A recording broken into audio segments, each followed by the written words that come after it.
देखियो आजुक वीडियो अछि हमर कि मैथिली व्याकरण के संज्ञा और सर्वनाम पर। तो चलो वीडियो के शुरू करै छी।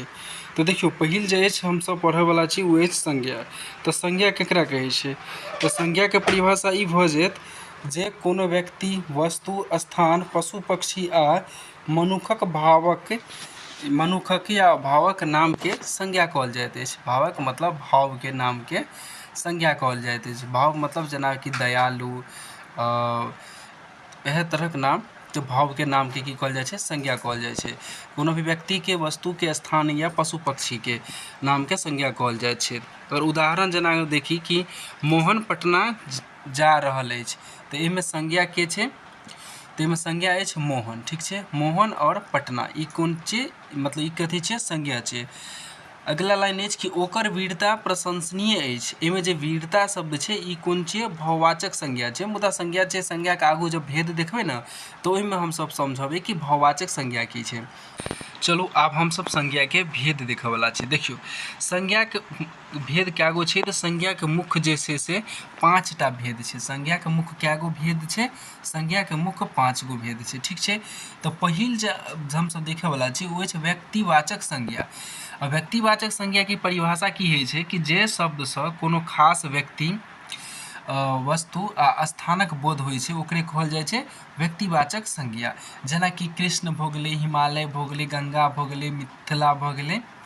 और एहिके अलावा व्यक्तिवाचक संज्ञा में हम अहाँके एगो चीज बताबऽ चाहै छी, जेना कि दिन के नाम भऽ गेलै। दिन के नाम, दिन में कोन कोन? अगर दिन कहते तो जातिवाचक में आबि जेतै। मुदा जेना कि दिन के कोनो नाम रहे, जेना कि रविवार, ठीक छै, सोमवार, मंगलवार, ई जे दिन रहते ना तो पूछत जे ई रविवार दिन छै से कोन संज्ञा छै? तो ई भऽ जेतै व्यक्तिवाचक संज्ञा। ओहिके बाद अहाँके महीना के नाम पूछत, जेना कि जनवरी, फरवरी, मार्च, तो जते भी महीना के नाम छै तो उ की भऽ जेतै? व्यक्तिवाचक संज्ञा के अंतर्गत में एतै। और अहाँके जेना कि पर्व त्योहार जतेक भी छै, ठीक छै, जते भी पर्व त्योहार छै, जेना कि कोनो भी पर्व त्योहार के नाम लऽ लिअ। जेना कि रक्षाबंधन अखन अबैयो वाला छै, तो रक्षाबंधन भऽ गेल, दिवाली भऽ गेल। तो कोनो भी जे पर्व त्योहार के नाम कहतै ने ओहो की भऽ जेतै? व्यक्तिवाचक संज्ञा में एतै। ठीक छै, अगला अछि जातिवाचक संज्ञा। अब जातिवाचक संज्ञा के परिभाषा की होइ छै कि जे शब्द से पूरा जाति आ ओकर वर्गक बोध हो वह की कहलाइ छै? जातिवाचक संज्ञा कहलाइ छै। जेना कि मनुख, नदी, किताब, बालक, तो ई सब से जेना कि नदी के अगर हम नाम, नदी अगर हम बजै छियै तो एहिमे कोनो नदी एगो कन्फर्म नहीं छै कि कोनो नदी के बात भऽ रहल छै। तो नदी अगर हम कहबै तो सबटा नदी के बात भऽ रहल छै। जेना कि जतेक भी नदी छै सब नदी के मिला के हम वो बात कऽ रहल छियै। जातिवाचक संज्ञा में जेना कि अब नदी कहि रहल छै तो कोनो नदी के नाम नहीं लऽ रहल छै कि चाहे गंगा, यमुना, ई नाम नहीं लऽ रहल छै, सीधा नदी कहि रहल छै। ठीक छै, तो अगर सीधा अगर नदी लिखल रहे कि नदी कोन संज्ञा छै तो ई भऽ जायत जातिवाचक संज्ञा। लेकिन वएह में नदी के नाम लिखल रहे जेना कि गंगा, ठीक छै, यमुना, तो तखन ई की भऽ जेतै? व्यक्तिवाचक संज्ञा। अगर नदी के नाम नहीं लिखल छै, सिर्फ नदी लिखल छै, तो ई हेतै जातिवाचक संज्ञा। जातिवाचक संज्ञा में और एगो बात याद रखो, जेना कि पशु पक्षी आबि जेतै। जेना कि मनुख जेना आयल अछि तो ओनाहिते पशु पक्षी के नाम एतै। यानी कि कोनो भी चिड़िया लिखल रहतै, मान लिअ कि कोयल लिखल छै तो कोयल कथी में एतै? जातिवाचक में एतै। या फिर कौआ लिखल रहतै तो कौआ कथी में एतै? जातिवाचक संज्ञा में एतै। तो जते भी पशु पक्षी के नाम एतै उ सब कथी में एतै? जातिवाचक संज्ञा में एतै। ई बात याद राखब। अगला अछि हम सब पढ़ब कि भाववाचक संज्ञा। ठीक छै, भाववाचक संज्ञा केकरा कहल जाइ छै? जैसे आदमी जे शब्द से कोनो व्यक्ति आ वस्तु के गुण, दशा के बोध हो ओकरे कहल जाइ छै भाववाचक संज्ञा। जेकरा ई समझियौ कि जेकरा हम छुइ नहीं सकै छियै, सिर्फ महसूस करि सकै छियै। जेना कि नेनपन मतलब बच्चापन, वीरता, कोई आदमी बहुत वीर छै तो जब युद्ध लड़तै तखन जखन अहाँ देखबै तखने अहाँ समझबै कि बहुत वीर छै। लेकिन कोनो भी आदमी के अगर अहाँ चेहरा देखबै तो ओहिसे तो अहाँ नहीं कहि सकै छियै कि वीर छै। ठीक छै, तो जे चीज मतलब देखाई नहीं छै तत्काल कि मतलब वो वीर छै, जेना कि शत्रुता भेलै, बुढ़ारी भेलै यानी कि बुढ़ापा भेलै, तो ई सब कथी में आबि जाइ छै? भाववाचक संज्ञा में आबि जाइ छै। तो चलू अगला अछि अहाँके समूहवाचक संज्ञा। ठीक छै, तो समूहवाचक संज्ञा केकरा कहल जाइ छै? इसके नामे से पता चलि रहल छै समूहवाचक, समूह। ठीक छै, समूह के मतलब की भेलै? जतऽ इकट्ठा एक से अधिक आदमी रहे, चाहे एक से अधिक कोनो वस्तु रखल है, चाहे कोनो चिड़िया है, या मतलब एक से अधिक जे जतऽ भी कोनो आदमी छै या फिर कोनो भी सामान रखल छै तो वएह कहल हेतै कथी? समूहवाचक संज्ञा में। अब जेना अहाँ उदाहरण लेबै तऽ उदाहरणमे जेना अछि अंगूरक घोरछा, ठीक छै। ई सब परीक्षामे बहुते पूछल गेल छै कि अंगूरक घोरछा बहुत बेर पूछल जाइ छै। जेना सभा भेलै, सेना भेलै, वर्ग भेलै। वर्ग मतलब कक्षा जकरा कहै छै, क्लासरूम, वर्ग, कक्षा। तऽ जाहिमे एक से तऽ अधिक बच्चा पढ़ैत रहै छै तऽ ओहो की आबि जेतै समूहवाचक संज्ञामे। सेना भऽ गेलै, अगर मैथिलीमे कहल जाय तऽ जेनाकि हाट, ठीक छै, हमरा सबके हाट भऽ गेल, मेला भऽ गेल, तऽ ई सब कथीमे एतै समूहवाचक संज्ञामे एतै, ठीक छै। अगिला अछि द्रव्यवाचक संज्ञा। तऽ द्रव्यवाचक संज्ञा ककरा कहल जाइ छै कि जे शब्दसँ मतलब जे शब्दसँ नापय या तौलल जायवला वस्तुके बोध हो।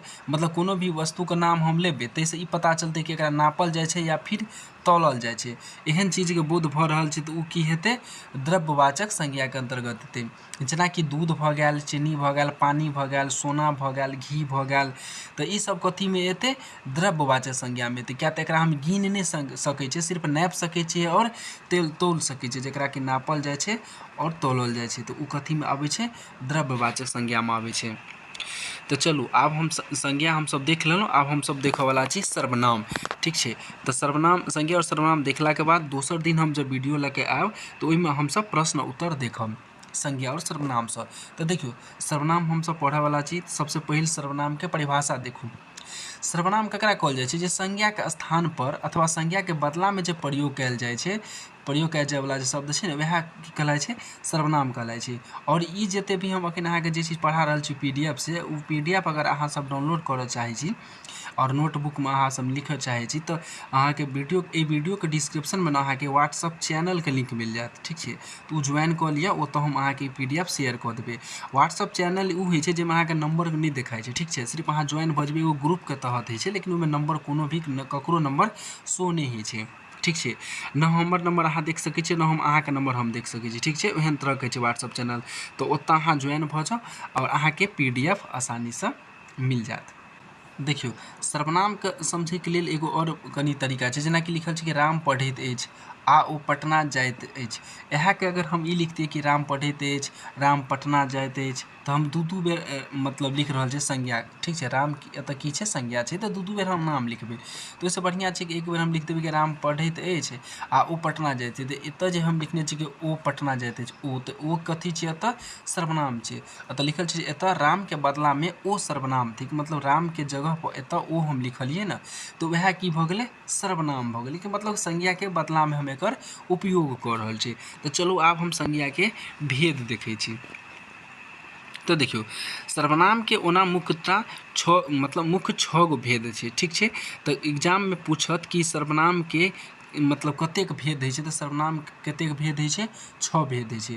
आ कभी कभी ओहो पूछि दै छै सर्वनाम कुल कतेक छै, तऽ सर्वनाम कुल कतेक छै 11 छै, ठीक छै। चलो आगे हमसब बढ़ै छी। तऽ सर्वनामके कुल 6 गो भेद छै। तऽ पहिल एहिमे जे अछि ओ अछि पुरुषवाचक सर्वनाम, ठीक छै। तऽ पुरुषवाचक सर्वनाम ककरा कहै छै कि जे बोलनेवाला, सुननेवाला या अन्य पुरुष लेल उपयुक्त होइ छै। जेनाकि जे बजैवला अछि, जे फर्स्ट जे मतलब बाजि रहल अछि ओ भेलै उत्तम पुरुष होइ छै, जे सुनि रहल छै ओ मध्यम पुरुष भेलै, आ जकरा बारेमे बात कऽ रहल छै ओ अन्य पुरुष होइ छै, ठीक छै। तऽ ओ जखन हम अहाँके पुरुषवाचक सर्वनाम पढ़बै हमसब तखन ओकर भेद जानबै। अखन सिर्फ ई समझू कि पुरुषवाचक जाहिमे बजै और सुनैवला आ अन्य पुरुषके लेल बात भऽ रहल हइ वएह कहल जाइ छै पुरुषवाचक सर्वनाम। जेनाकि हम, तो, ओ, हमरा लोकनिक, अहाँ सब, एहन तरहक जे बात रहतै, जे लाइनमे जे वाक्यमे लिखल रहतै आ ओतऽ कहत जे ई कोन सर्वनाम छै, तऽ ओ की हेतै पुरुषवाचक सर्वनाम हेतै, ठीक छै। आगू देखू अगिला अछि निश्चयवाचक सर्वनाम। कोनो निश्चित वस्तु आ व्यक्ति कोनो निश्चित वस्तु आ व्यक्ति स्पष्टक बोध कराबैवलाके की कहल जाइ छै निश्चयवाचक सर्वनाम। जेनाकि ई धन, ओ किताब दिअ, जेना ई साइकिल अछि, तऽ मतलब एहि सबसँ की बात भऽ रहल छै कि कन्फर्म भऽ रहल छै, निश्चित छै कि ई बात छै, ठीक छै। ताहि दुआरे ई भऽ जेतै निश्चयवाचक सर्वनाम। अगिला अछि अनिश्चयवाचक सर्वनाम। तऽ अनिश्चयवाचक सर्वनाममे अहाँके कोनो ई कन्फर्मे नहि रहतै जे ई कोन चीज छै। जेना कहबै केओ आबि रहल अछि, आब के आबि रहल अछि ई कोनो कन्फर्मे नहि होइ छै।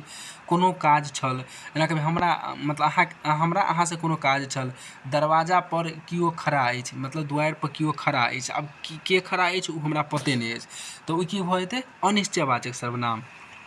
देखियो अगला अछि संबंधवाचक सर्वनाम।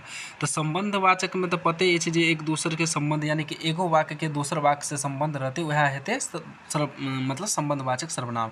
जेना कि दोसर वाक्य के संज्ञा आ सर्वनाम से संबंध जोड़े वाला के की कहल जाइ छै संबंधवाचक सर्वनाम। जेना कि जकर काम तकर नाम छै ने, जकरे तकरे मतलब जे जेहन काज करत उ एहन फल पावत।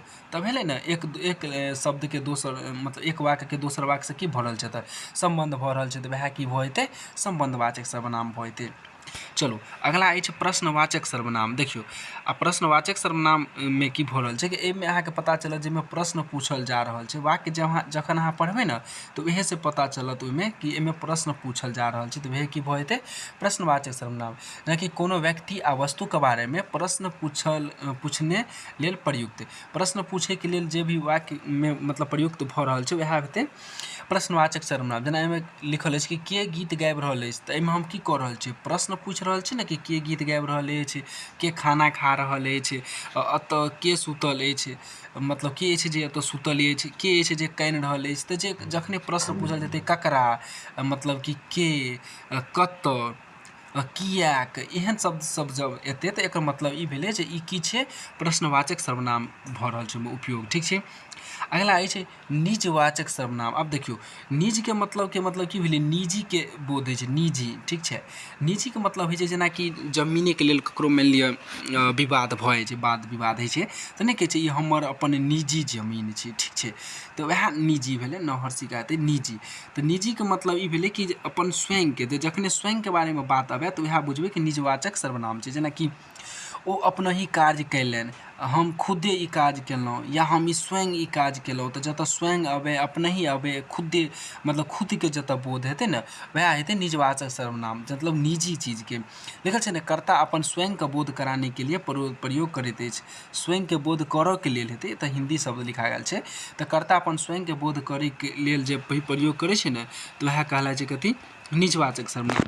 तऽ हमसब अखन संज्ञा और सर्वनाम के संज्ञा के भेद सहित और सर्वनाम के भेद सहित पढ़लहुँ। आ दोसर वीडियो में हमसब बिहार बोर्ड 10वीं में जे भी पूछल गेल अछि मैथिलीसँ मैथिली व्याकरणसँ संज्ञा और सर्वनाम के जतेक प्रश्न पूछल गेल अछि ओ प्रश्न लऽ कऽ हम अगिला वीडियो में आयब। और एही PDF में कतौ कतौ भऽ सकै छै अहाँके हिंदी शब्द देखैके मिलत तऽ मिसप्रिंट भऽ जाइ छै लिखैमे, तऽ ओ चीजके अहाँ कनि ध्यान राखब आ खुद से एहि चीजके नोट कऽ लेब। तऽ ई PDF अहाँके वीडियोके डिस्क्रिप्शनमे जे लिंक भेटत ने व्हाट्सअप चैनलके ओतऽसँ अहाँ ज्वाइन भऽ जाउ, ओतऽसँ अहाँ ई PDF डाउनलोड कऽ लेब। बाकी ई वीडियो केहन लागल अहाँ कमेंट कऽ के जरूर बतायब। और ई वीडियो से रिलेटेड जे कुछ भी अगर पूछबाक यऽ अहाँके तऽ ओहो कमेंट में अहाँ बता सकै छी, तऽ हम हरेक कमेंट के जवाब दैत छियै।